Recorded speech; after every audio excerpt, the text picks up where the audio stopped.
Operação Paperclip, e os soviéticos fizeram também uma operação com outro nome russo, que me foge o nome agora. O nome russo é difícil de gravar. Alguma coisa terminada em Visca, whisky, uma coisa assim. A União Soviética saiu na frente da corrida espacial, tem até aquela piada, né? Que conta uma conversa entre um americano e um soviético. O americano pergunta para o soviético: como é que vocês conseguiram lançar o satélite antes de nós, né, o Sputnik?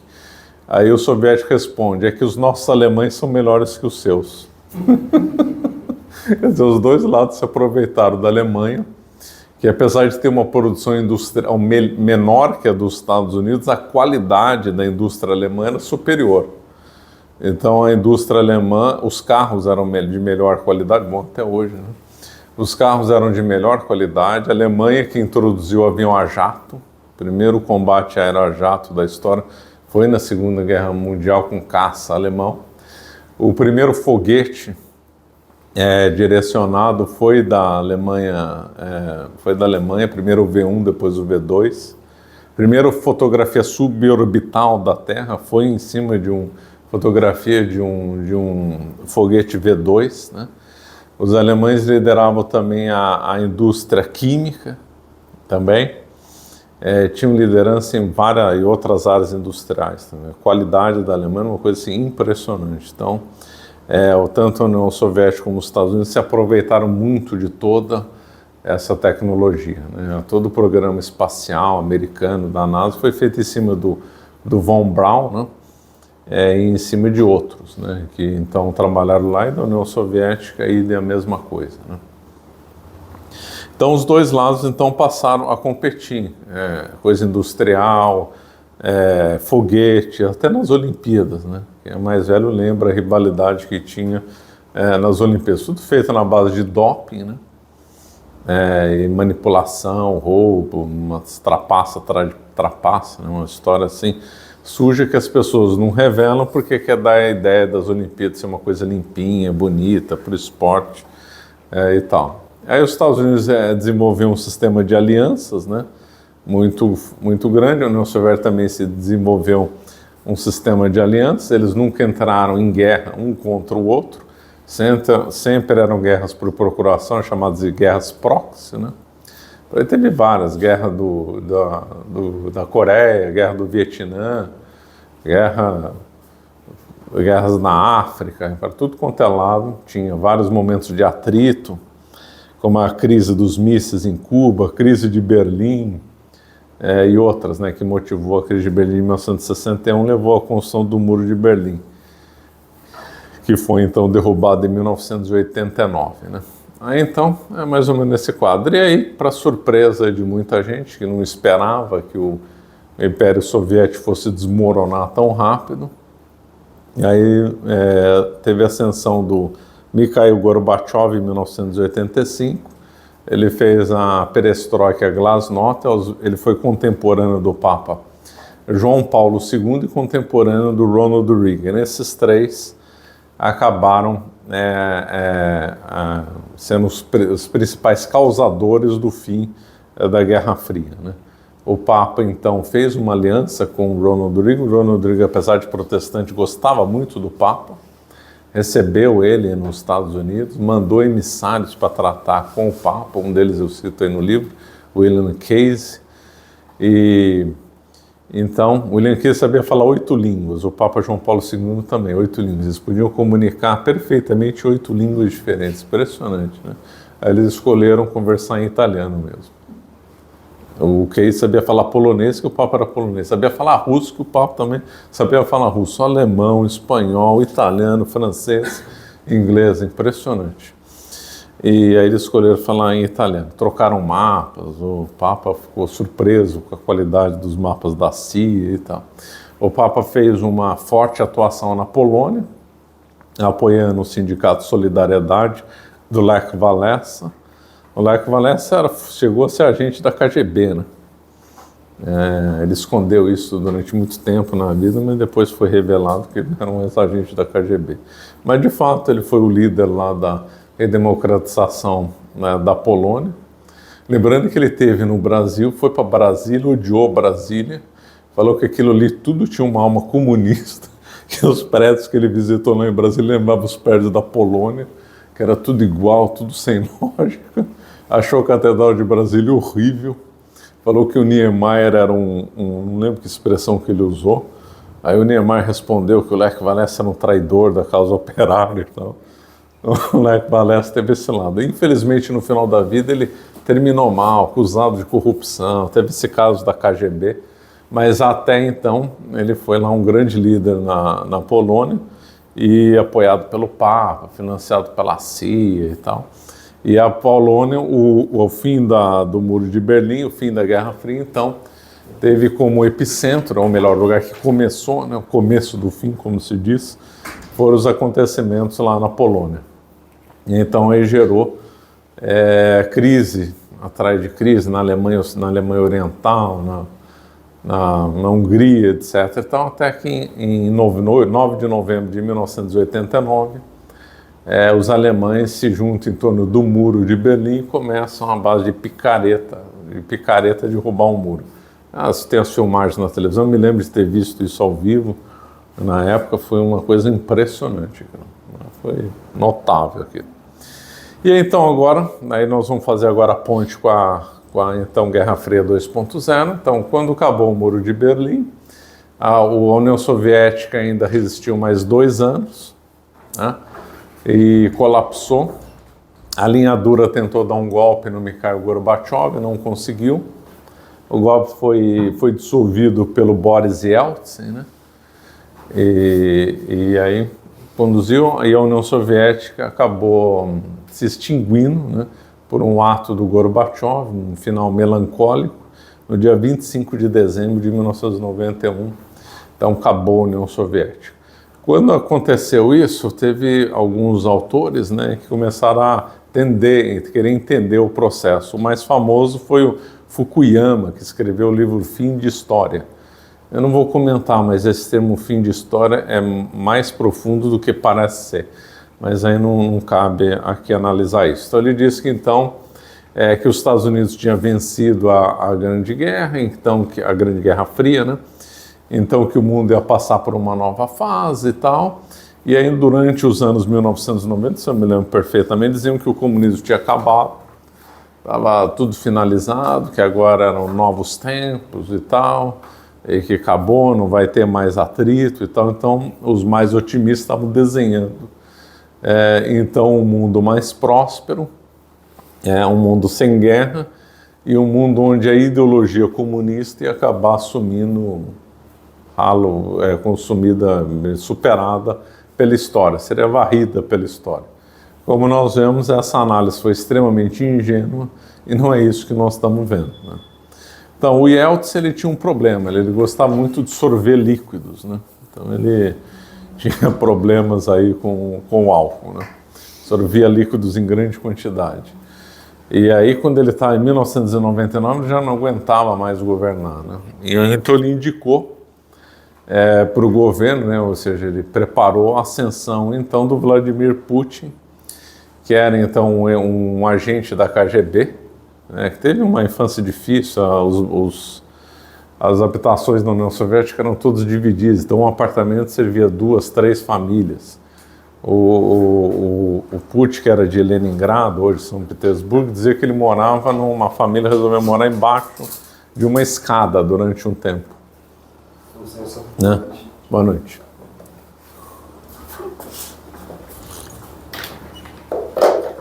E aí o Vladimir Putin, desde 1999 até hoje, está no poder. No começo, aí não é mais União Soviética, já é Rússia, né? A Rússia, então, entrou em crise econômica, entrou num processo de privatização totalmente fraudulento, que ligava a chamada máfia russa, né? Que a origem deles, muitos eram contrabandistas no tempo da União Soviética, outros eram militares corruptos, que então acabaram fazendo a privatização da Rússia. A Rússia entrou, inclusive em 1999, no ano da mudança de poder, a Rússia entrou numa crise violenta, né, chamada crise da Rússia, que repercutiu no Brasil também, né? Então a Rússia estava no chão em 1999, em crise econômica, perdeu todo aquele império, trocando aí o governo com aquele nome novo, o Putin, não tinha perspectiva nenhuma.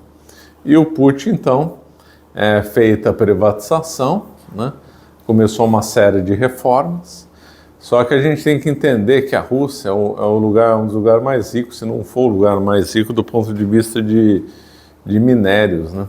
Tem muito petróleo, tem diamante, tem ouro, tem carvão, tem gás natural, tem um monte de coisa lá. Um país, então, muito rico do ponto de vista dessas questões que geram muito dinheiro, principalmente petróleo, né? Acho que tem até um pouco de terras raras também. Então, é um país, do ponto de vista de minério, muito mais rico que o Brasil. A gente fica falando, exaltando o Brasil, mas a Rússia, em termos de recursos minerais, é muito superior ao Brasil, não dá nem para comparar. Eles lá na União Soviética, só para ter uma ideia da abundância que tinha, se eles chegavam a fazer teste, que nevava lá, de esquentar quilômetros e quilômetros de terras, né, para arar no inverno, aquecidas por petróleo. Impressionante, né? Já tanto petróleo, vamos fazer uns testes aí e esquentar essa terra usando petróleo. Impressionante. Então, uma capacidade de gerar energia elétrica muito forte, com usina nuclear, eles tinham tecnologia, usina hidrelétrica, petróleo, carvão. Então, país que tem um recurso para produção de energia, um dos melhores do mundo, se não for o melhor do mundo. Então, com base nisso, nessa grande potencial, não no potencial industrial, é que a Rússia então se reergueu ali depois nos anos 2000 e depois nos anos 2010, né? Enquanto que os Estados Unidos continuou na liderança econômica, com a pujança industrial, etc. e tal, né? A grande novidade é que vai ter um terceiro agente aí nessa história, que era uma miséria completa, que é a China, né? Então, a riqueza, a China é uma miséria completa por causa do comunismo, né? A China se tornou comunista em 1949, com a vitória do Mao Tse-tung sobre o Chiang Kai-shek, né? Então, eles já estavam em guerra civil antes da Primeira Guerra Mundial, né? E aí eles fizeram um acordo que o Mao Tse-tung não respeitou, de fazer parar a luta entre eles e lutar só contra o japonês. Aí o que o espertinho Mao Tse-tung fez?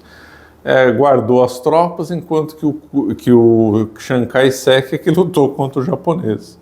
Aí quando acabou a luta contra o japonês, as tropas do Chiang Kai-shek já tinham muita gente morrida, estavam cansadas. E depois o Ocidente, Inglaterra, Estados Unidos, não deu apoio devido ao Chiang Kai-shek, enquanto que o Stalin, então ditador da União Soviética, então ajudou bastante o Mao Tse-tung. O Mao Tse-tung adorava, né, o Stalin, né, grande ídolo dele. E aí então o Mao Tse-tung então assumiu o controle em 1949 e o Chiang Kai-shek mudou para Taiwan. E aí gerando, por isso que tem essas duas Chinas, porque o Chiang Kai-shek mudou lá para Taiwan.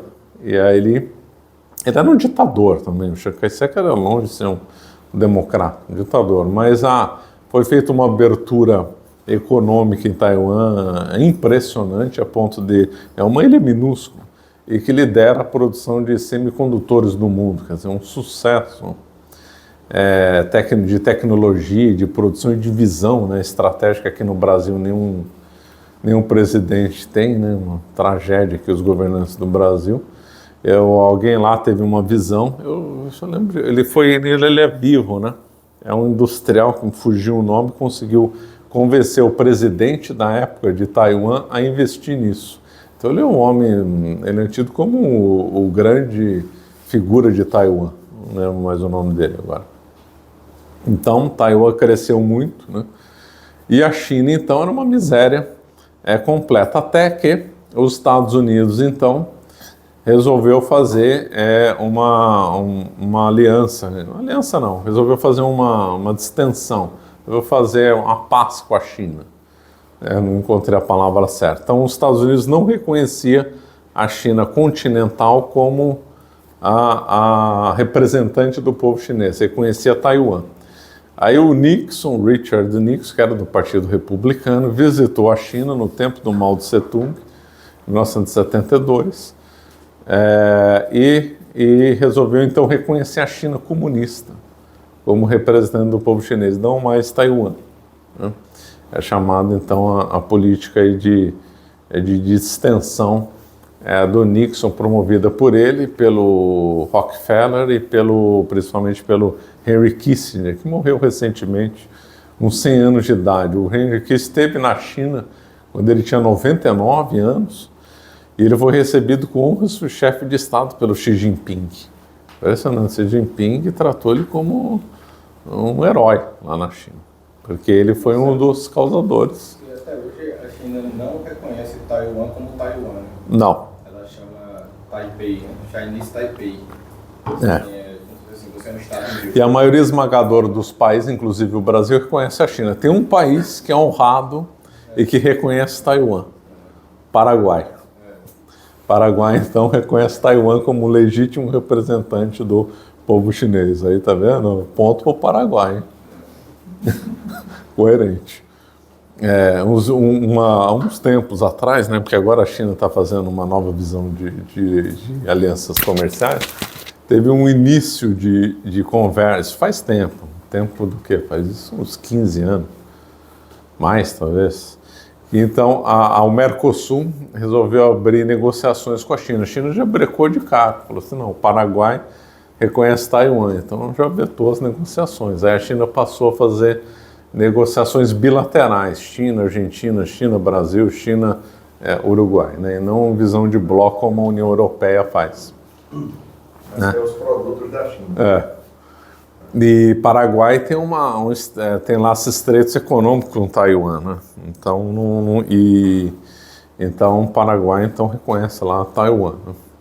Então aí com essa então a normalização, né, o reconhecimento internacional da China, então começou então a mudar os ventos lá para aquele país que era então miserável, né? Aí os Estados Unidos começaram a investir pesadamente lá. Com a morte do Mao Tse-tung era um fulano horroroso, o maior genocida da história, fulano horroroso, fulano com hábitos exóticos, gostava de fazer reunião ministerial no rio, nadando no rio, né? Não é brincadeira, vamos lá, vamos nadar no rio. Fazer reuniões no rio, porque ele era um grande nadador, isso ele era mesmo. Então ele fazia reunião ministerial no rio, vamos conversar. Nadando, conversando, né? Então vamos decidir isso, vamos, e nadando. Quando ele recebeu o Khrushchev, o Mao Tse-tung odiava o Khrushchev, né? Ele convenceu o Mao Tse-tung convenceu o Khrushchev a fazer uma reunião numa piscina. Nadando lá, discutindo lá, dois chefes de Estado lá. As coisas bizarras, né? O Mao Tse-tung é cruel, mas é para chorar do que rir, porque olha, é um assassino brutal, né? Então, aí quando ele morreu, teve uma luta pelo poder, né, chamada Camarilha dos Quatro, que envolveu uma ex-esposa do Mao Tse-tung, a viúva do Mao Tse-tung e outro, Xu Enlai, mais dois. E aí saiu como líder forte o Deng Xiaoping. O Deng Xiaoping é o mentor da China moderna. Então o Xi Jinping está realizando nada mais do que o projeto concebido pelo Xi Jinping a partir de 1978. Deng Xiaoping. O que eu falei? Não. Então o Xi Jinping realiza então o projeto do Deng Xiaoping. Então o Deng Xiaoping não sobreviveu. Tem a ver com a Revolução Cultural, não, ele era contra essas zonas. Ele chegou a ser preso pelo Mao Tse-tung. O Deng Xiaoping. Ele não era favorável a essa Revolução Cultural? Não. Foi quando o Mao... Ele tinha muita oposição à Revolução Cultural. Quando o Mao Tse-tung morreu, acabou. Né? A Revolução Cultural era ele. O Mao Tse-tung era coisas muito pessoais, né? Marcelo, você considera que quando os Estados Unidos foram atrás da China, Nixon foi lá, você considera que ele foi apenas para dar uma disruptura com a União Soviética, ou você considera que ele estava visando a longo prazo ter um lugar de produção barata dos para os Estados Unidos no futuro? É só uma questão de ordem, acho que é melhor responder as perguntas no final. Desculpa. Mas a sua eu respondo, que agora, só agora que eu avisei. Então, essa é a desculpa, né? Que era então para fazer um contraponto à União Soviética, né? Essa é a desculpa geral. Outros dizem que havia interesses econômicos, né? E outras visões, né? Então, aí depende da interpretação que se dá lá. Essa versão é oficial, né? De distensão, fazer contraponto com a União Soviética. Eu, pessoalmente, não acredito nessa. Eu acredito que tem interesses ideológicos e econômicos por trás. Bom, agora aí, voltando ao fio da meada, então Deng Xiaoping concebeu uma China, dois sistemas, né? Os chineses gostam muito de falar com figuras de linguagem, né? Então o Deng Xiaoping usava aquela figura do gato. Não importa se o gato é preto ou branco, importa que ele pegue o rato. Então era essa a visão dele. Então vamos ver, qual que é o sistema que funciona melhor na economia, o comunista ou o capitalista? É o capitalista, não deixa o capitalista funcionar, mas o controle da política é meu. Só que aí o que aconteceu? Em 1989 caiu o Muro de Berlim. Aí a notícia chegou na China. E aí então os chineses falaram, oba, vai ter abertura política aqui. E aí que teve aqueles protestos na Praça Tiananmen, né? E aí tem aquela cena bonita de um chinês interrompendo a fileira de tanques, né? Então, aí na Praça Tiananmen, o Deng Xiaoping chegou a escolher um representante daqueles jovens para conversar. Ele hesitou, né? Mas aí em acordo com a linha dura chinesa, eles chegaram à conclusão que era melhor reprimir o movimento e manter o controle político. Então ia continuar sendo de partido único, mas com liberdade econômica. E aí o exército avançou. O curioso é que a Praça Tiananmen chama Praça da Paz Celestial, né? E o exército chinês chama Exército do Povo. Então o Exército do Povo massacrou o povo na Praça da Paz, né? Uma coisa assim, bem surrealista, mas isso aconteceu. E aí, desde aquele momento, todo o protesto na China é sufocado, né? Não tem liberdade nenhuma, agora tem crédito social, a Igreja Católica é perseguida e tal, né?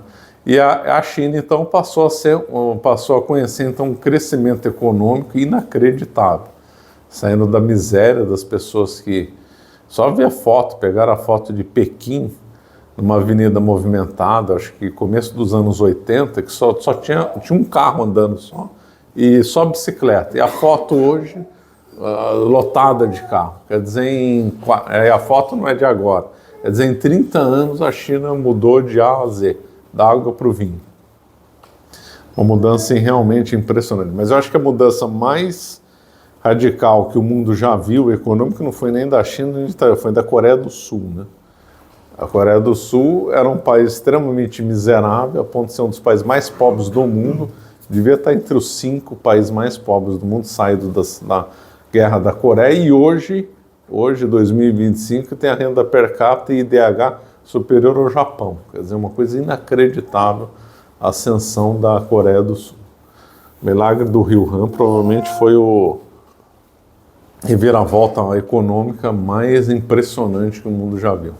Bom, o fato é que então a China, né, ela então cresceu demais com capital americano, claro, né, então tudo que tem empresa americana foi investir lá, depois empresa japonesa, que ninguém comenta, japonês também, tem um monte de investimento lá na China, coreanos têm investimento na China, então investir, a China se tornou uma superpotência, então acrescentou mais um ator nessa história. Então, na década de 90, só havia os Estados Unidos, né? Era o rei do pedaço, né? Era o valentão do barco. Aí, aquele que parecia, então, tá vencido, que era a Rússia, se ressurge das cinzas. E a China, que nunca foi nada, também se torna aí uma potência enorme, né? Gigantesca. E em 2014, a Rússia faz um movimento, né, lá na Ucrânia, invadiu a Crimeia, né? Falou, não, a Crimeia é minha, não é da Ucrânia, porque não sei do quê, porque no tempo do Império Russo isso aqui era da Rússia, não era da Ucrânia, e depois o Stalin deu para a Ucrânia, não vale o que o Stalin fez, inventou um monte de lorota. E aí conquistaram a Crimeia, né? E aí, então o mundo achou que a coisa ia ficar por aí, né? E a China, então, até 15 anos atrás, o que a China assustava era só a questão econômica, né? Ela não tinha feito nenhum movimento agressivo, geopolítico, expansionista, assim, né? Aí começou, então, a China fazendo uma expansão, né? No mar da China, ela começou a fazer ilhas artificiais no tempo do Obama, né? No governo Obama, foram feitas ilhas artificiais lá na China, no mar da China. A China começou a fazer pressão militar nas Filipinas, no Vietnã. O vietnamita e chinês se odeiam. Eles já entraram em guerra, né, em 1979. Então, a China lá é cercada de inimigo. A Índia não gosta da China, o chinês não gosta do Japão, o Japão não gosta da China. O coreano também não gosta do Japão, porque eles estão com uma aliança por causa da China, né? Mas porque o japonês abusou muito os japoneses abusaram muito da Coreia e da China, né? O japonês faz a maldade. A maldade é pesada. O japonês faz o mal. E as Filipinas também não gostam da China, então lá é um horror. A China tem mais inimigo do que aliado. Então ela começou a fazer movimentos ali no mar da China e depois começou o projeto da Rota da Seda, né? Lembrando que a Rota da Seda original era uma rota que ligava então Constantinopla à região lá de Pequim. Que então você podia ir a pé de lá para cá. Quem fez essa rota foi o Marco Polo, por exemplo. Então era a região do comércio, né? Como comercializava muita seda, daí o nome Rota da Seda. Então aí o projeto expansionista chinês é gravado com o Xi Jinping, né? Os anteriores, o Hu Jintao e o outro, lá esqueci o nome dele, não tinham essa visão. O Xi Jinping, ele tem uma visão muito anti-ocidental, de ódio do Ocidente, né? De vingança contra o Ocidente. Na China, durante a educação lá, durante o tempo do Mao Tse-tung, do Deng Xiaoping, e do Hu Jintao e... como é que era o nome do outro? Hu Jintao e o... esqueci o nome dele. No tempo de todos esses, os chinesinhos eram ensinados a odiar o Ocidente. Então se falava coisas históricas no intuito de sempre, algumas com razão, por exemplo, criticar a Inglaterra por causa da Guerra do Ópio, é verdade. A Guerra do Ópio foi um absurdo. E aí misturando verdade com mentira, para tentar incutir na mente do chinês um ódio contra o Ocidente. O Xi Jinping é um herdeiro dessa linha. Então, ele está aplicando aquilo que ele aprendeu com o Deng Xiaoping na gestão tanto econômica como política e aprendendo aquela coisa que ele foi formado com ódio do Ocidente, né? Então, o objetivo dele é fazer um expansionismo, né? Econômico, militar, político, de querer dominar o mundo. Não dominar na base da arma o mundo inteiro, que isso é impossível, mas ter uma liderança e ser a maior superpotência do mundo até 2050. Né? E aí, para isso, então, a China fez esse projeto do Mar da China, começou a construir coisas militares, né, em alguns lugares, sempre pagando, no Sri Lanka, na África, né? Então eles têm um posto lá em Djibouti, que é perto do chifre africano, perto da entrada do Mar Negro, do lado oposto onde estão os Houthis, a grosso modo, né? Então um lugar bem estratégico lá, já tem uma base chinesa lá. Então a China está controlando, está investindo muito na África, não porque eles querem ajudar os africanos, coitadinhos dos africanos, vamos ajudar, não. Porque aí com o investimento econômico você fica com o país como refém, né? Eu invisto aqui, mas eu quero isso, quero essa base militar, quero esse minério, quero isso, quero aquilo, e acaba controlando, né? Então, a China então começou essa reviravolta, né, que saiu de um plano só econômico com uma ambição geopolítica. E aí, em 2022, a Rússia move mais uma peça no tabuleiro e invade a Ucrânia, né? Invadir só não venceu por um triz, né? Se eles tivessem conquistado Kiev, graças à bravura dos ucranianos, sem ninguém fala, né? Mas no comecinho da guerra, a Ucrânia não teve ajuda dos Estados Unidos nem da Europa Ocidental. A Ucrânia agiu sozinha e conseguiu repelir a invasão que parecia certa de Kiev. Se Kiev caísse, acabou a guerra, né? Então teve uma batalha memorável pelo aeroporto de Kiev, que os ucranianos conseguiram evitar, conseguiram repelir as tropas russas que estavam vindo da Bielorrússia, não estavam vindo da Rússia, e surpreendeu isso daí os russos, né? Eles tiveram que recuar e depois, mais para frente, sair completamente da frente norte, né? Aí tem duas frentes, a sul e a leste, né? Então, uma grande vitória do ponto de vista militar dos ucranianos, né? E então, aí, a partir de 2022, então, vários analistas aí começaram a usar o termo Guerra Fria 2.0, a Segunda Guerra Fria, né? E aí a pergunta que é uma Segunda Guerra Fria ou é uma outra coisa diferente, né? Bom, o fato é que mudou mesmo, né? Então, a Guerra Fria era uma coisa, os anos 90, 1990 eram outra coisa, os anos 1990 até 2010, mais ou menos, esses 20 anos aí, foram 20 anos diferentes do que tinha antes e diferentes do que nós estamos vivendo agora, é curioso. E também, paralelo a isso, nós vemos o recrudescimento do marxismo, né, na área cultural, né? Porque quando caiu o marxismo, o comunismo no Muro de Berlim, então achava que ia levar reboque também as manifestações culturais comunistas, doce ilusão, né? Antes fosse. O que aconteceu é que nós vemos que houve, não só o chamado marxismo cultural não morreu, como se fortaleceu, né? Principalmente depois de 2010.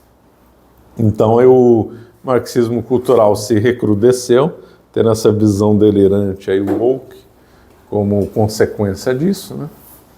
E então nós vemos aí os jovens dominados aí pelo discurso da esquerda, e aí três potências, né, lutando pelo espaço geopolítico: Estados Unidos, União Soviética, né, e China. Então eu acredito, né, e tem uma questão de precisar data, mas se a gente fosse ver, seria tempo da Guerra Fria 1, tempo pós-Guerra Fria de uns 20 ou 25 anos, de 1990 até 2015, até 2010, seria uma realidade geopolítica, e depois dessa data, 2010, ou 2012, ou 2015, uma outra realidade geopolítica, né? E aí, então, como os analistas podem fazer paralelos com a história, tanto é que a Segunda Guerra Mundial é chamada Segunda, porque se viu paralelo com a Primeira, óbvio, então Primeira e Segunda.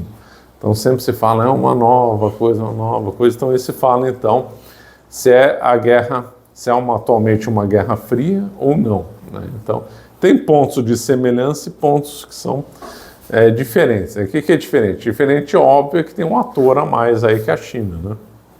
Então, não dá. Então, um era 2, agora são 3, né?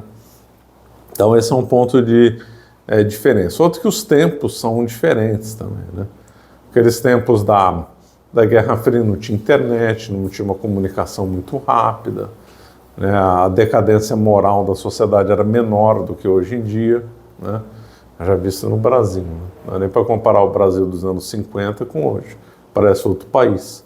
É só pegarem a foto de qualquer cidade antiga, Recife, Rio de Janeiro, São Paulo, de 1930 ou 1950, comparar com as fotos de hoje, não. Vai falar, é o mesmo lugar? Não dá. Rio de Janeiro, então, chega a ser mais flagrante ainda, né? Pega uma foto da Avenida Atlântica, em 1920, e hoje, você fala, isso aqui não é a mesma cidade. As pessoas no ponto de ônibus, por exemplo, hoje e no Rio de Janeiro, em 1940, não dá para comparar, parece outro planeta, né? Então, o Brasil, na realidade, ele sofreu uma reengenharia social, né? Houve, então, forte mudança aqui da moral brasileira nos anos 1960. No mundo inteiro também, claro. E o Brasil é testemunha disso daí, né? Temos até que horas aqui, Antônio? Sim. Que horas são? Hã? Que horas? 10 para as 8. Está bem, 20 minutos. Tá bom, então vamos correr então. Então, eu estava falando das diferenças. Né? A diferença, o mundo hoje está mais corrompido do ponto de vista moral.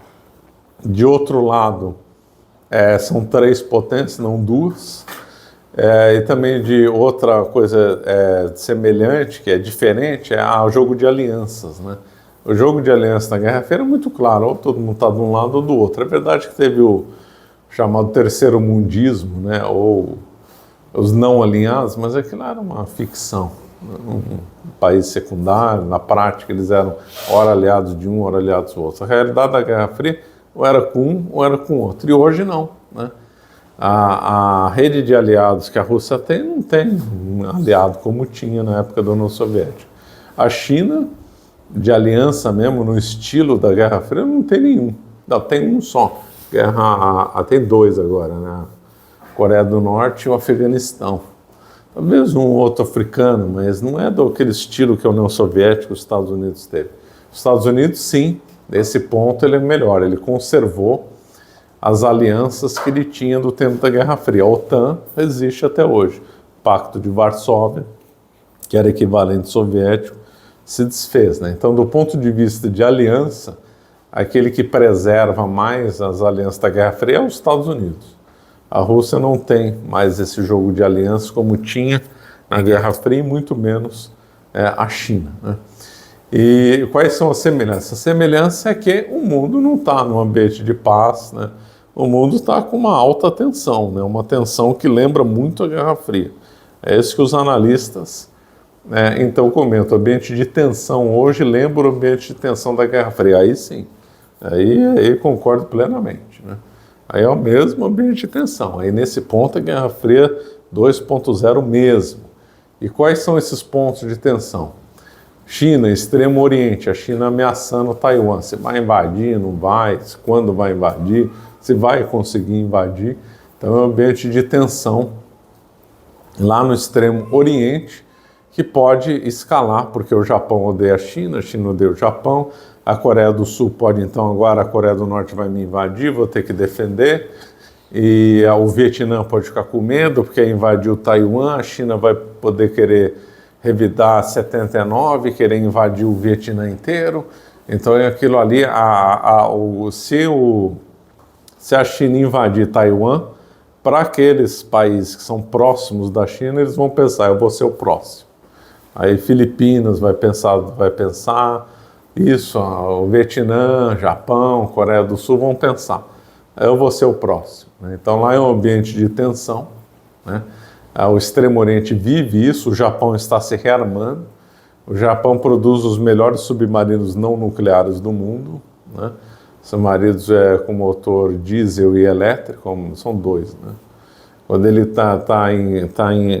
quando ele anda, né, e não está sobre uma iminência de ataques e nada, ele usa o diesel, que é barulhento.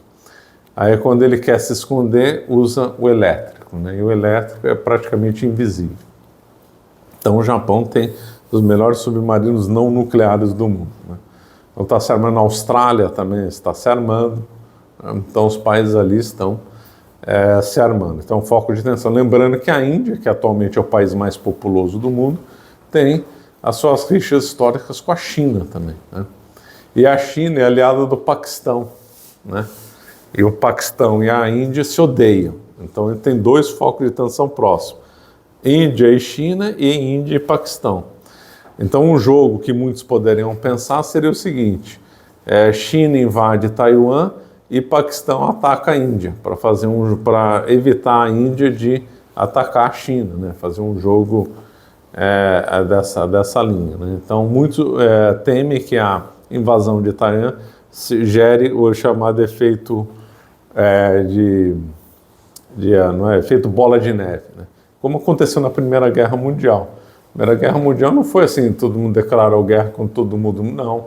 Na Guerra Mundial começou a Sérvia, a Áustria, o Império Austro-Húngaro declarando guerra à Sérvia, começou só isso. Os analistas ingleses, ingenuamente, falaram, não, é uma guerra local. já tinha tido, né? Já tinha tido a Primeira Guerra dos Balcãs, a Segunda Guerra dos Balcãs. Eu falei assim, não, essa aqui vai ser igual às outras, igualzinho, vai ficar contido, não tem por que escalar, né? Vai ficar lá, o Império Austro-Húngaro vai ganhar daqui uns 2 meses, a batalha lá, acabou tudo, é nada, escalou e virou, até aquela data, a guerra mais sangrenta da história. Então muitos temem que Taiwan possa, né, escalar então um lugar de tensão. Outro lugar de tensão é sempre o Oriente Médio, né? Ali desde o tempo da Guerra Fria ali é um vespeiro, né? Tem Israel que os muçulmanos odeiam e os muçulmanos também não entram em acordo entre eles, né? Em 1979 o Irã sofreu uma revolução, a Revolução Islâmica, liderada pelo Ayatollah Khomeini, né? O Irã era aliado dos Estados Unidos, era aliado de Israel, quem treinou o serviço secreto do Shah Reza Pahlavi foi o Mossad, então eles eram muito estreitos, os Estados Unidos forneciam os melhores caças de qualidade para o Irã, e aí de repente o Irã cai na mão do Ayatollah Khomeini, que instalou de modo extremamente competente uma teocracia xiita. Quando eu falo competente, não estou elogiando que ele era bom, estou dizendo que a estrutura que ele desenhou lá é perfeita, ela nunca vai mudar. Nunca vai mudar, é tudo previsto. Se o Ayatollah morre, o conselho, tem um nome lá, um conselho que eu esqueci o nome técnico, o conselho vai eleger um Ayatollah. O Ayatollah está por cima, é o STF deles, é o Ayatollah. Então qualquer lei, se for aprovada, passa pela autorização do Ayatollah. Se o Ayatollah vetar, a lei não entra em funcionamento. Acabou. Então é uma estrutura teocrática, muito bem feita, com uma guarda, a guarda revolucionária, não é guarda revolucionária, tem outro nome lá. A guarda xiita, um nome provisório, ela então controla a população, controla os costumes de modo muito eficaz. Lembrando que no mundo muçulmano 90% é sunita e 10% é xiita. Desses 10 está tudo no Irã e uma parte no Iraque e uns poucos espalhados. Lembrando que xiita é uma mania aqui da imprensa americana, da imprensa brasileira, de acusar todo islâmico radical de xiita. Não é verdade. O Talibã é sunita, o Hamas é sunita. A Irmandade Islâmica era sunita, o ISIS era sunita. Agora o Hezbollah é radical e é xiita, né? O Houthi é radical e é xiita, então tem radicais dos dois lados. Então o Irã se tornou então uma coisa impressionante, porque o Irã é cheio de petróleo, então ele consegue se financiar vendendo petróleo no Mar Negro. Petróleo é dinheiro vivo, né? É igual o ouro, é dinheiro vivo, então é que é chamado de ouro negro. Então, mesmo que tenha bloqueio, e tem mesmo, sanções econômicas contra o Irã, não funciona, porque ele tem petróleo, ele vende no mercado paralelo, acabou. Bom, entra dinheiro com dinheiro igualzinho, ele vende com um pouquinho mais de desconto, mas é cheio de petróleo, então acabou. A sanção econômica não funciona com o Irã. E o Irã ele tem o objetivo de destruir Israel e expandir a revolução xiita para o mundo. Eles são pouco ambiciosos, eles querem o mundo inteiro para eles. Então, o Irã então, é uma força, é um país grande, né? É a população enorme, que não tem como invadir, ou se invadir vai ser um custo muito alto, e que o Irã faz alianças, mas alianças conforme a conveniência dele. Ele não gosta dos russos, ele odeia a igreja ortodoxa. É só uma aliança, uma mera aliança de contingência, aliança porque nós temos um inimigo comum que é os Estados Unidos, alguma ação no Oriente Médio que pode haver uma cooperação, mas não é que o Irã gosta da Rússia. O Irã odeia os russos, odeia a igreja ortodoxa. Você tem aversão a tudo aquilo. O Irã odeia a China, tem aversão lá. Então ele tem aliança com a China porque eles têm alguns objetivos em comum só. Aliança de momento só, né? E o Irã faz esse contraponto com Israel, e o Irã está em processo de desenvolver uma bomba atômica, né? Então, se o Irã consegue desenvolver uma bomba atômica, ali a coisa pode esquentar muito no Oriente Médio. Tem um grande foco de tensão, né? Principalmente por causa do Irã. Antigamente não era por causa do Irã, né? Era mais por causa do Egito. O Egito era a grande potência inimiga de Israel, com apoio da Síria, né? E era mas aí o Egito fez uma paz com Israel, o acordo de Camp David, de 1979. A Síria entrou numa guerra civil em 2011 e o governo foi deposto, né? Um ano passado, Bashar al-Assad, do alauíta, né? Foi deposto. E aí o Síria não é nada hoje, né? Perto do que era. Então o grande problema lá é o Irã. Antigamente era o Egito e a Síria, aliados, os dois eram aliados, né? Chegaram a formar até um acordo de fundir as duas nações. Agora não é mais. A Arábia Saudita é neutra. Era neutra, agora estava mais... Era neutra em relação à guerra, não se metia muito. Era porque era aliada da Inglaterra e depois era aliada dos Estados Unidos. Os Estados Unidos e a Arábia Saudita têm muitos contatos econômicos, né? Muita ligação, então não tem como a Arábia Saudita se revoltar contra os Estados Unidos, né? Então o grande foco lá é o Irã, então é outro ambiente de tensão. E o outro ambiente de tensão é a Ucrânia, claro, né?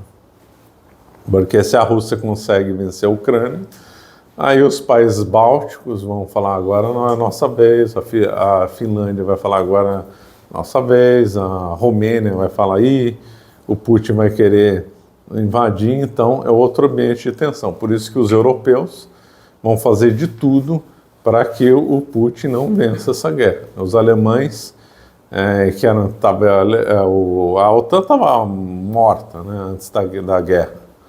O Macron disse que a OTAN era um organismo que estava morrendo, um organismo que estava no UTI, palavra que ele usou. Estava morrendo. E aí o Putin ressuscitou a OTAN.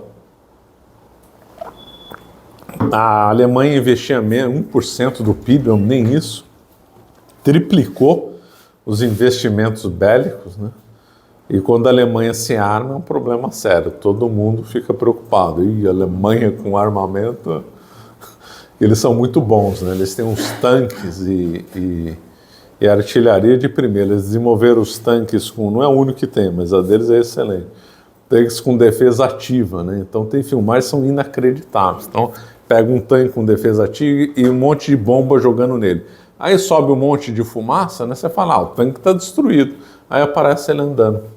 Por quê? Porque quando chega você joga um míssil, uma bomba em direção ao tanque, o radar capta de onde está vindo a bomba e é lançado uma contrabomba para atacar essa bomba. Então explode antes de chegar na blindagem do tanque. Genial a solução. É uma da blindagem ativa.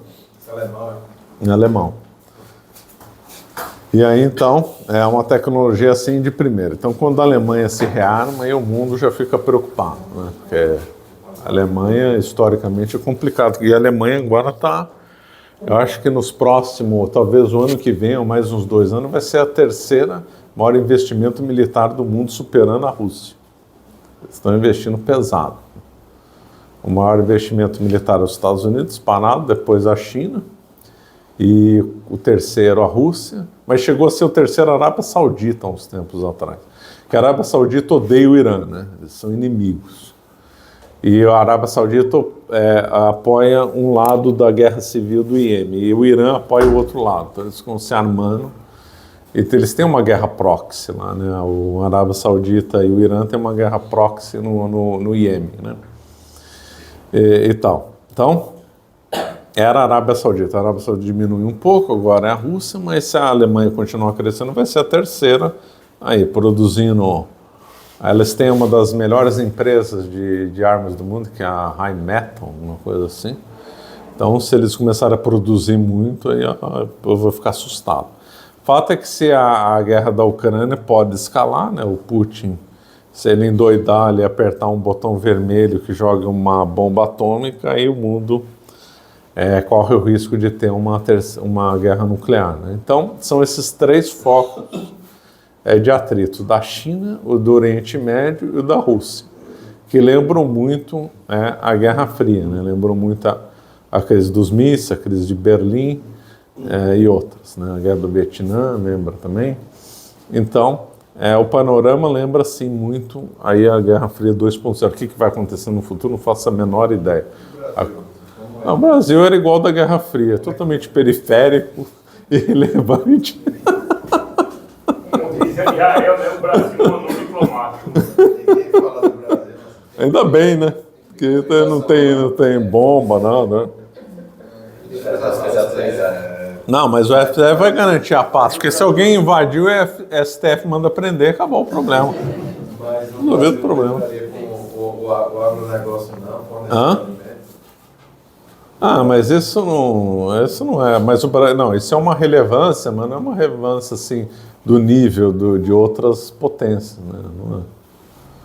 Lembrando que o Brasil não tem o solo mais rico do mundo, não é? É o da Ucrânia, né? O Chernozem, né? E tal. Então, o Brasil é secundário. Aqui, a China não está ligando nem os Estados Unidos nem a Rússia para o Brasil, né? Que é totalmente secundário. Né? Inclusive com novas tecnologias. O Brasil está com... Os espiões russos aqui no Brasil. Tem. Já tem um tempo já, né? O Brasil é tão irrelevante que eu digo, né, que seja o poder, só exercido pelo poder militar. Se você não tiver um exército muito forte, você não exerce poder nenhum. Então, até há uma passagem na Segunda Guerra Mundial, que quando fui fazer uma negociação de paz, aí queria que o Papa fosse. Aí os caras me perguntou, quantas divisões o Papa tem? Não, acabou. Bom, então vamos para perguntas então, Antônio? André Barroso. A minha pergunta é uma pergunta razoavelmente simples, a respeito de 2014, com a invasão da Crimeia. Por que o Ocidente aceitou com tanta facilidade aquela invasão? É porque culturalmente a Crimeia era russa, tinha aqueles palácios, Palácio Morozov, aqueles palácios de verão dos czares e tal. Por que houve aquela aceitação? Aquilo era governo Obama, se eu não me engano, né? 14... Era Obama. Porque houve aquela aceitação, não houve nada, absolutamente nada. Isso tomou um naco fantástico e se defendeu aquela posição, quer dizer, o russo defendeu aquela posição, que está a marinha dentro do mar ali, né? Até hoje lá, né? Até hoje. Só que ela sofreu lá uns abalos. Ainda criaram o quintal agora, né? Por dentro da Será que foi igual, complementando a pergunta dele, a política do apaziguamento de Chamberlain? Lembra sim. Lembra sim. Né? A Ucrânia cometeu um erro grave, né, de ter abandonado suas bombas atômicas, né?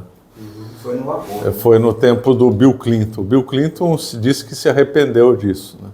Que o Bill Clinton, então, intermediou um acordo, né, envolvendo na época era o Boris Yeltsin, o presidente, envolvendo a Rússia do Boris Yeltsin e o governo ucraniano, no qual a Ucrânia, então, ia entregar suas bombas atômicas para serem destruídas pelos russos em troca da promessa de não agressão da Rússia, né? Muita ingenuidade. Com né? garantia dos Estados Unidos. Que não foi por escrito. Foram os dois. Reino Unido e Estados Unidos se garantiram por escrito.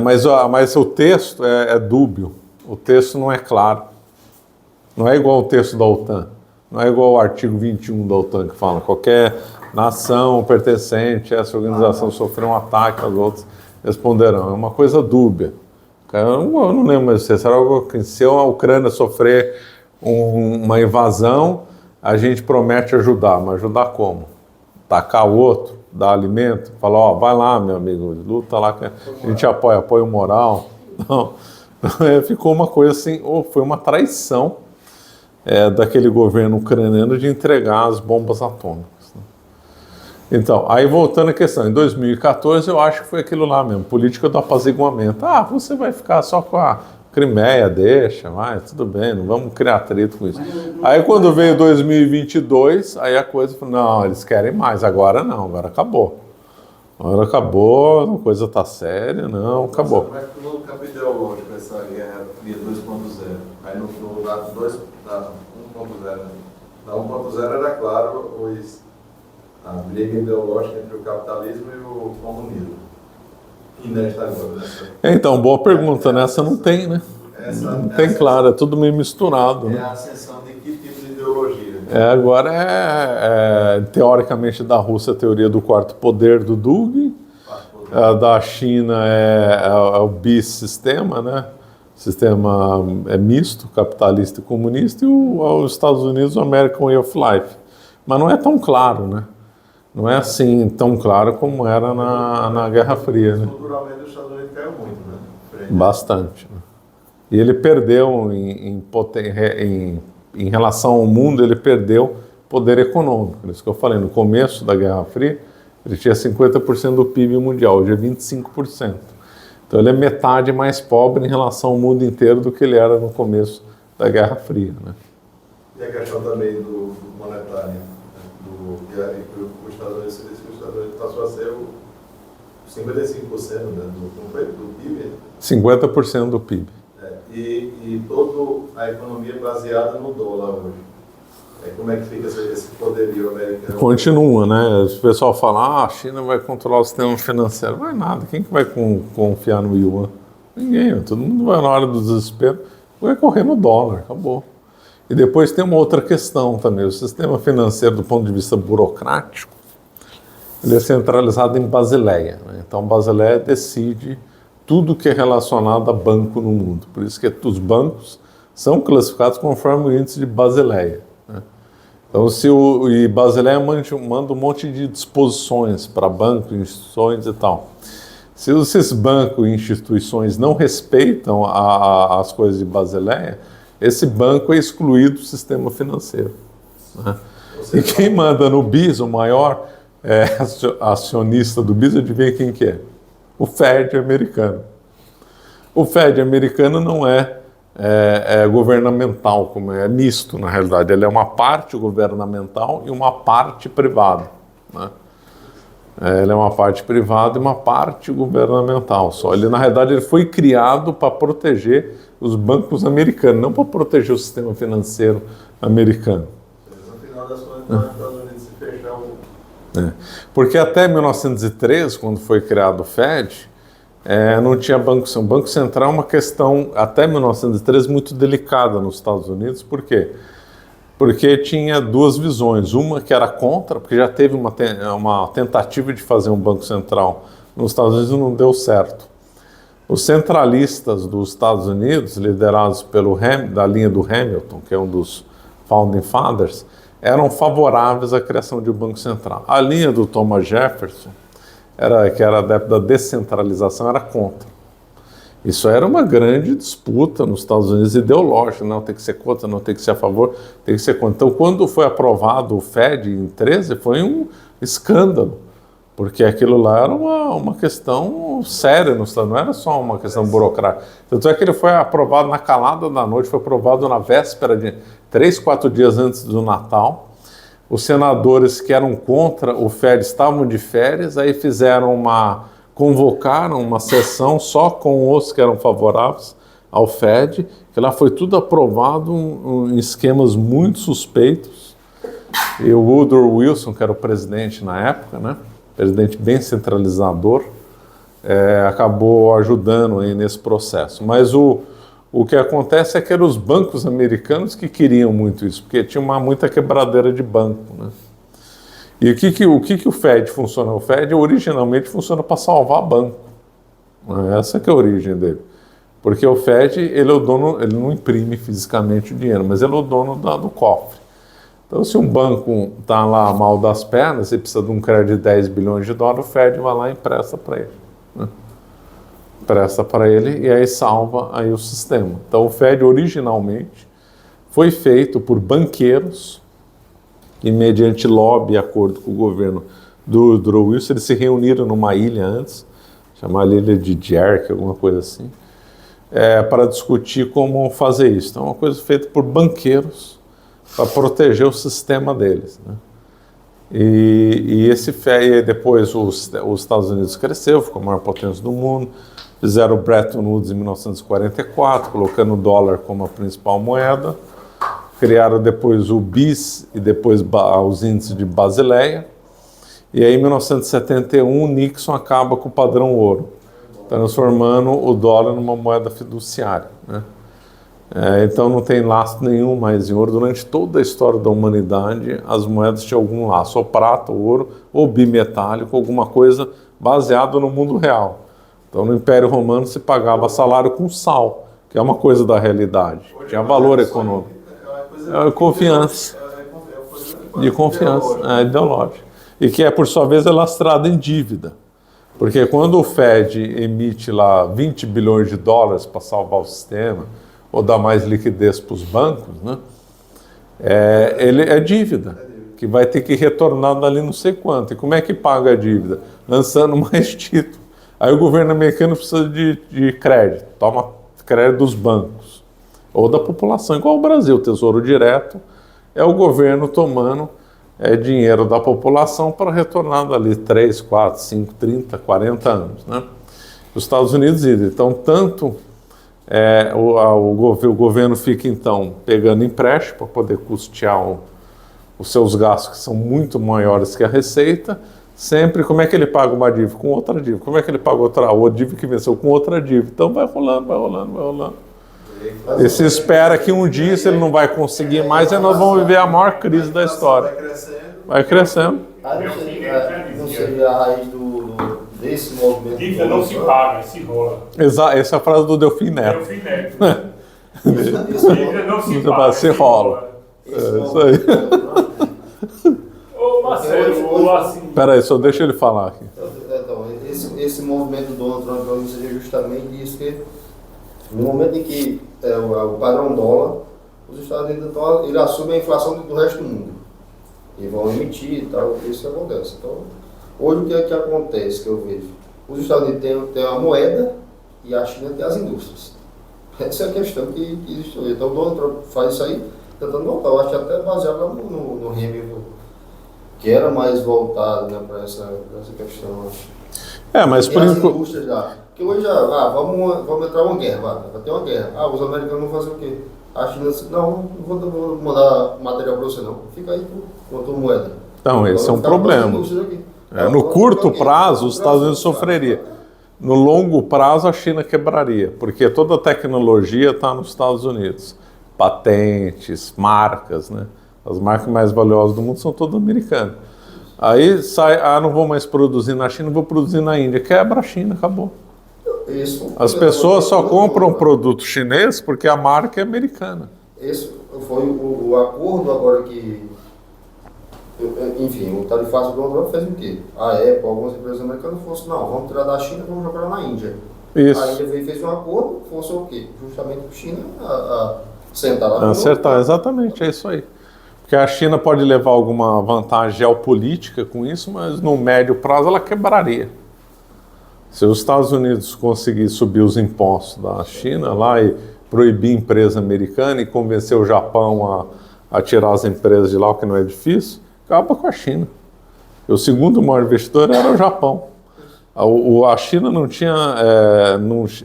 tinha tecnologia nativa deles, né?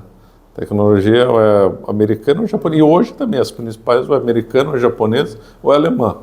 Não é nativa da China. A China não inventou o carro elétrico, a China não inventou o computador, a China não inventou nada. Ela só produz mais barato. Agora quem tem os cérebros é o Vale do Silício, é o Ruhr na Alemanha e é Tóquio lá no Japão. O professor brincava, né? Dizer que a China inventou o macarrão. Ela não inventou o molho, né? E a pólvora? Ela não inventou o canhão. Inventou o papel, mas não inventou a imprensa. Marcelo, assim, já que a gente fugiu um pouquinho de alguns expor da Guerra Fria 2.0, eu vejo que você fala muito do catolicismo, mas o que é que explica que todos os países, porque os países ricos, que viraram ricos, eram protestantes, e os países católicos, pobres? Até mesmo se você perguntar em comparação na Europa, o rico é a Inglaterra, protestante. A Alemanha é um meio termo ali. Você tem alguma explicação para dar para a gente? Tem, porque essa informação é falsa, historicamente e mesmo atualmente. Historicamente, mesmo com o pós-protestantismo, qual que era a nação mais rica do mundo no século XVIII? França, disparado. A ascensão da Inglaterra foi no século XIX, né? E depois também essa visão protestante também veio. Então, ser rico é a melhor coisa do mundo? Depois. E se a origem da riqueza foi ilícita, tá certo? Por exemplo, como é que a Holanda ficou rica? Roubando daqui de Recife também. Invadiram aqui uma província que era riquíssima, que era a Nova Lusitânia, criado pelo Duarte Coelho, que era bem rica, e assaltando navios espanhóis também. Colocava uma frota. Por que eles escolheram aqui o Recife? Só porque acharam bonito? Não, porque o lugar era rico, era estratégico, porque eles colocavam navios, imaginando uma linha reta daqui até a costa da África, para interceptar os galeões espanhóis. Em poucos anos, eles roubaram 400 navios espanhóis. A contabilidade da WIC, que invadiu o Nordeste, tinha lá escrito: roubamos tantos navios espanhóis com tantos quilos de ouro. Está aqui, eles faziam a contabilidade do roubo, inacreditável. Foi a que foi para a Holanda antes mesmo, que fez a independência da Holanda. Não, a Holanda pertencia à Espanha. E aí depois, na Guerra dos 80 anos, a Holanda conseguiu ficar independente na Espanha. Então a Holanda ficou rica na base da roubalheira. Isso aí não é certo, roubar, enriquecer baseado na roubalheira, né? O Lancaster invadiu Recife. E depois, aí vamos ver a Inglaterra. A Inglaterra também, ela montou uma companhia chamada Companhia das Índias Orientais, com um exército de 100 mil soldados. Então, quem não quer comercializar comigo vai levar a bala na cabeça. Obrigou a China, a Companhia das Índias Orientais obrigou os chineses a ficarem viciados em ópio, né? Então entregava o ópio que ia da Birmânia, eles pegavam o ópio da Birmânia, levavam para a China, aí viciou os chineses em ópio, pegava chá baratíssimo e vendia na Europa, né? Então assim que é a riqueza dos ingleses, com pirataria. Os ingleses de longe foi o povo que mais contratou corsários. A atividade de corsário era proibida na Espanha, só para você ter uma ideia de nível entre protestante e católico. O Império Espanhol, que foi o mais rico do mundo, disparado mais rico do mundo, na época, né, no final do século XVI e começo do século XVII, a Espanha não estava nem para comparar com nenhuma outra nação. E era proibido a atividade corsário. Corsário é uma atividade que um governo contrata um pirata para roubar navios dos seus inimigos, que é o que a Inglaterra fazia. A Inglaterra chegou a expedir 4.000 cartas de corsário, chamadas cartas de marca, né? Cartas de corso também usada, né? Então a Inglaterra enriqueceu roubando o dinheiro dos outros, né? O inglês invadiu. Então, aí pode falar assim, mas hoje, se a gente for ver, os países protestantes são muito mais ricos que os católicos, mas a gente tem que ver que a realidade de determinado país, ele é pobre não por causa da religião, mas por circunstâncias geográficas e econômicas. Então, como é que a gente compara se de fato o protestantismo gera mais riqueza que o catolicismo? Pegando países que têm populações protestantes e católicas e ver se a região que os católicos moram é mais pobre ou mais rica que o protestante. É o que parece ser mais correto. Então, vamos analisar os Estados Unidos, que tem quase 80 milhões de católicos. Se a gente vê onde eles estão distribuídos espacialmente, não é mais pobre que os lugares protestantes. Curiosamente, os estados mais pobres dos Estados Unidos é o que tem menos católico. O Alabama, por exemplo, Mississippi. Mississippi é o estado mais pobre dos Estados Unidos, é um dos estados que tem menos católico. Califórnia é o estado mais rico dos Estados Unidos, tem muito católico. Texas é um outro estado rico, também tem muito católico. Nova York tem muito católico. Pensilvânia, riquíssimo, tem muito católico também. Flórida tem muito católico, também é rico. Se a gente for ver o Deep South, que é aqueles principalmente batistas, Alabama, Missouri, Tennessee e o Iowa, ali é tudo mais pobre, a média deles é mais pobre que esses estados que eu falei. Se a gente for ver na Alemanha, a Alemanha também é cheia de protestante católico, né? Se a gente for fazer uma média de PIB, também não vai ter vantagem para os protestantes, pelo contrário, vai ter desvantagem. Há uma forte concentração de protestantes na região mais pobre da Alemanha, que é o leste da Alemanha. A Baviera, que é riquíssima. A Baviera é a sede da Bayer, da BMW e de um monte de indústrias das mais prósperas do mundo. A Baviera é totalmente católica.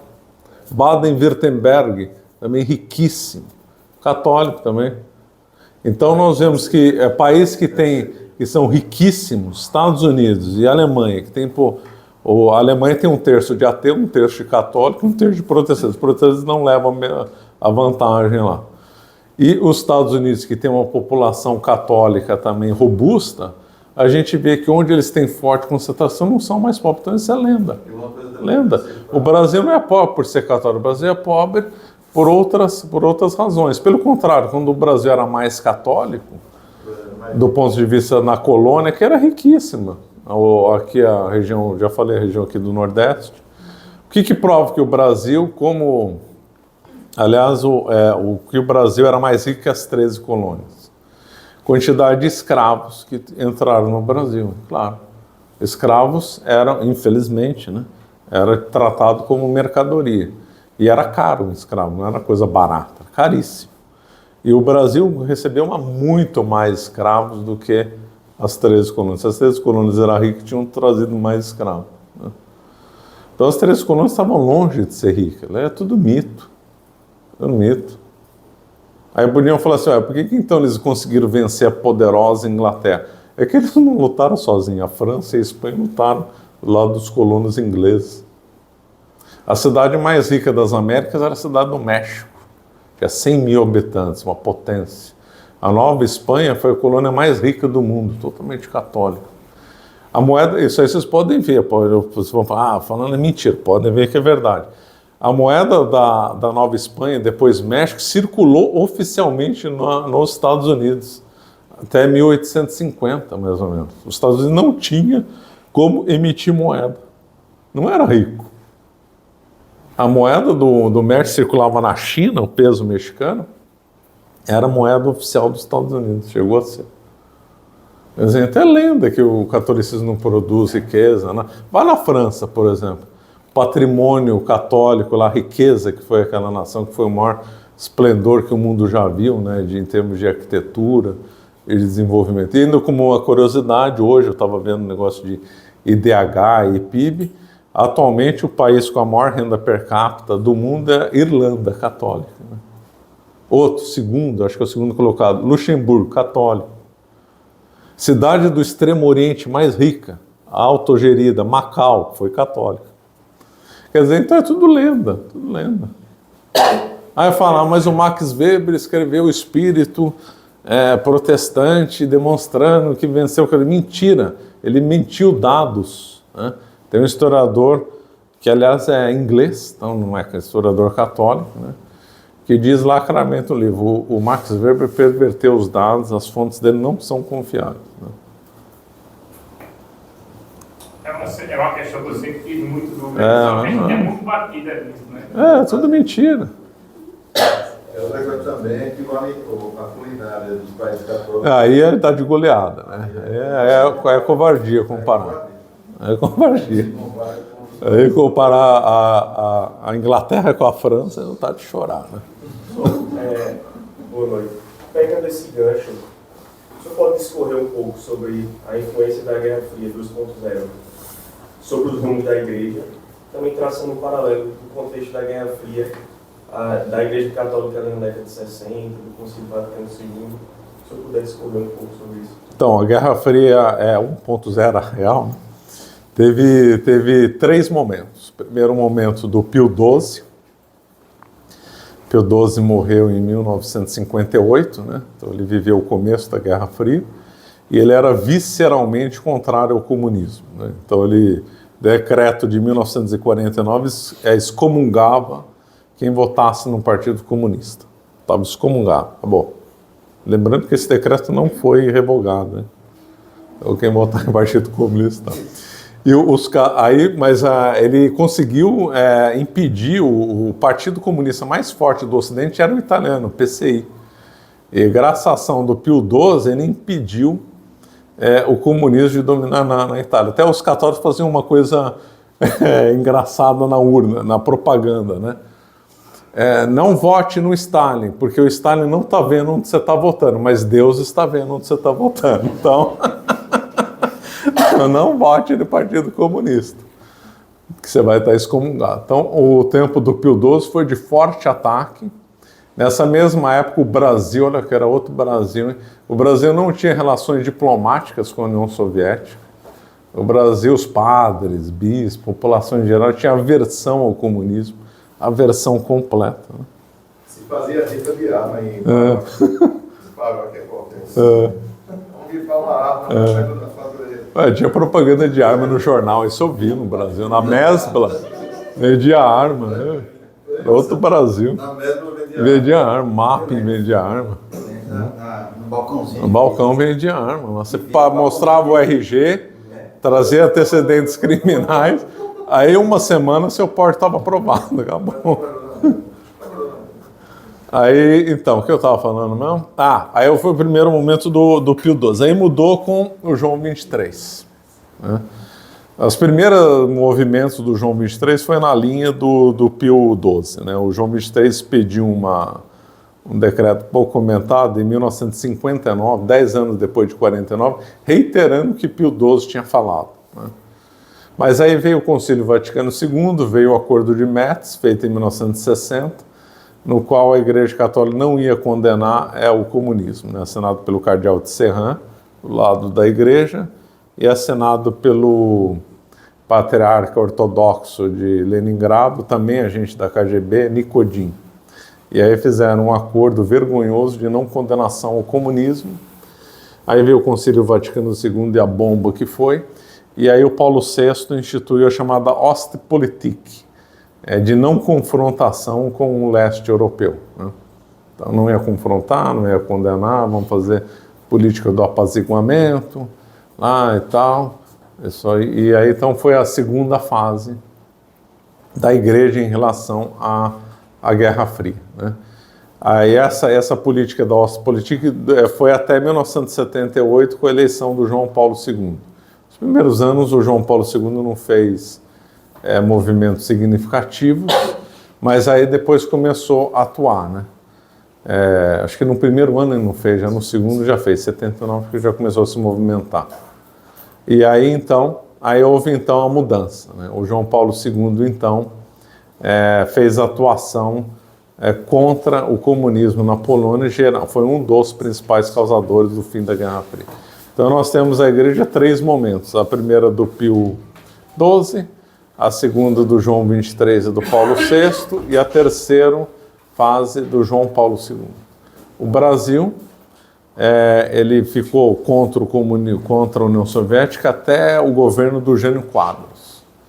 Aí o governo do Jânio Quadros normalizou as relações com a União Soviética, né? Aí com o golpe militar, não só os militares mantiveram o reconhecimento da União Soviética, como estreitaram os laços com a União Soviética, houve investimentos da União Soviética no Brasil e tal. Castelo Branco não via problema nisso, né? Condecorou Che Guevara e tal. O Brasil reconheceu a China. O Brasil foi o primeiro país do mundo a reconhecer a Angola comunista, no tempo do governo do Geisel. Né? O Brasil reconheceu a Angola comunista, né? Para surpresa de muita gente. Eu acho que não passou nem uma semana. Já reconheceu. O Geisel odiava os Estados Unidos, né? Então ele queria uma... Vamos para a conclusão. Então vamos. Última pergunta, então, a gente termina. Qual a influência do Guin no Putin? Assim, porque eu percebo do nos Guin? jovens, né, que está crescendo muito um movimento meio não nazista, sabe? Eu vejo muitos jovens hoje, assim, até tradicionais, falam da Igreja Ortodoxa, e até a TL entrou na Igreja Romana. Imagina a Igreja Ortodoxa russa, o quanto o comunismo entrou ali, sabe, o ecumenismo, etc. Eu vejo muito essa entrada. Eu queria entender mais o que um intelectual como o do Guin, né, que o Olavo discutiu, faz ali com o Putin, se é ele que manda. Eu queria entender mais essa questão. Sabe? Ixi, infelizmente não dá para comentar. Mas isso aí tem o pensamento do Guin, o pensamento da Rússia hoje tem lastro no século XIX, com o chamado movimento eslavófilo. Que ninguém comenta hoje, mas está bem como causa remota do que a Rússia está vivendo hoje. Mas infelizmente não vai dar para comentar, fica para uma outra oportunidade. Não dá para comentar porque é longo. É longo demais. Outra palestra. Pensei que era perigo, né? Também, né? Vai que tem escuta aí. Vai ficar